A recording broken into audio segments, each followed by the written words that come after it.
உங்கள் favourite TV ஷோக்களை இனி miss பண்ண தேவையில்லை. ZEE5 இல் முற்றிலும் இலவசமாக காணுங்கள், இங்கேயும் எப்பொழுதும். நான் அவசரப்பட்டு அப்படி பண்ணியிருக்க கூடாது. என்ன செய்யறது? ஒழுங்கா படிக்கல. படிச்சிருந்தா எது சரி எது தப்புன்னு தெரிஞ்சிருக்கும். நான் தான் பள்ளிக்கூடத்துக்கு காலேஜுக்கெல்லாம் போய் படிக்கலையே. அதான் இப்படி பொம்பளை பிள்ளைகிட்ட எப்படி நடந்துக்கணும் எப்படி நடந்துக்க கூடாதுன்னு எனக்கு ஒண்ணுமே தெரிய மாட்டேங்குது. அப்படியே எல்லார்கிட்டையுமே ஒரே மாதிரியே பேசி பழகி அப்படியே வளர்ந்துட்டேன். இப்போ என் தம்பி அருளா இருந்தா அவனுக்கு தெரியும். ஏன்னா அவன் நல்லா படிச்சிருக்கான். பொண்ணுங்க கிட்ட எப்படி பேசணும் பழகணும்னு அவனுக்கு தெரியும். எனக்கு எனக்கு எதுவுமே தெரியல வானதி. கட்டிக்க போற பொண்ணு தானே, பொட்டு வச்சா என்ன தப்புன்னு நானாவே உன்னை நினைச்சுக்கிட்டேன். உன் நெத்தில பொட்டு வேற இல்லையா, அதான் பைத்தியக்காரத்தனமா எதை பத்தியும் யோசிக்காம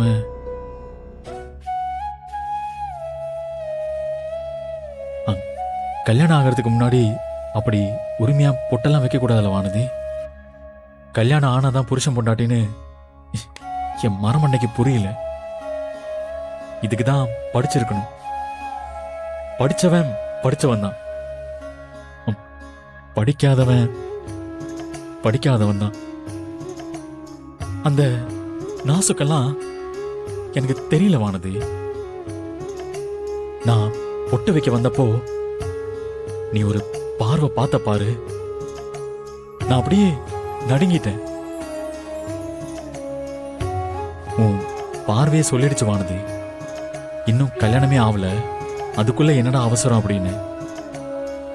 அந்த பார்வையிலேயே நான் எரிஞ்சிட்டேன். நான் ஏதோ ஒரு உரிமையில அப்படி பண்ணணும்னு நினைச்சேன். ஆனா அது தப்புதான். என்ன மன்னிச்சிருவானது. நான் பண்ணதை எதுவும் மனசுல வச்சுக்காத. ஐயோ மாமா, ஏன் திரும்ப திரும்ப மன்னிப்பு கேட்டுட்டு இருக்கேன்? நான் என் மனசுல எதுவும் வச்சுக்கல மாமா. நீங்க இவ்வளவு மனசு கஷ்டப்பட்டு பேசுறதா எனக்கு ரொம்ப சங்கடமா இருக்கு. அப்பாடா, நீ இப்படி சொல்ல வந்தா என் மனசுக்கு ரொம்ப நிம்மதியா இருக்கு. உனக்கு இப்ப என் மேல கோவம் எதுவும் இல்லைல்ல? என் மேல இருந்த கோவம்லாம் உனக்கு போயிருச்சுல்ல? அது என்னமோ தெரியல வானதி, யார் என் மேல கோவப்பட்டாலும் நான் அதை பெருசா கண்டுக்கவே மாட்டேன். ஆனா நீ என் மேல கோவப்பட்டா எனக்கு உள்ளுக்குள்ள அப்படியே வலிக்குது. ரொம்ப கஷ்டமா இருக்கு வானதி. உன் கோவத்தை என்னால தாங்கவே முடியல. ஏதோ ஒரு மாதிரி மனசு இறுக்கமா வலிக்குது.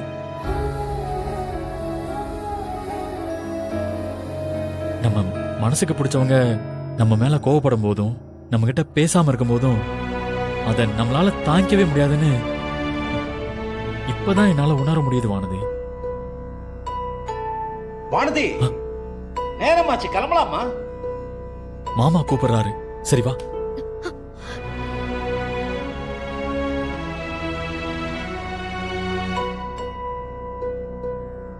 வா. ZEE5 ஆப்பை டவுன்லோட் செய்து அனைத்து எபிசோடுகளையும் இலவசமாக பாருங்க.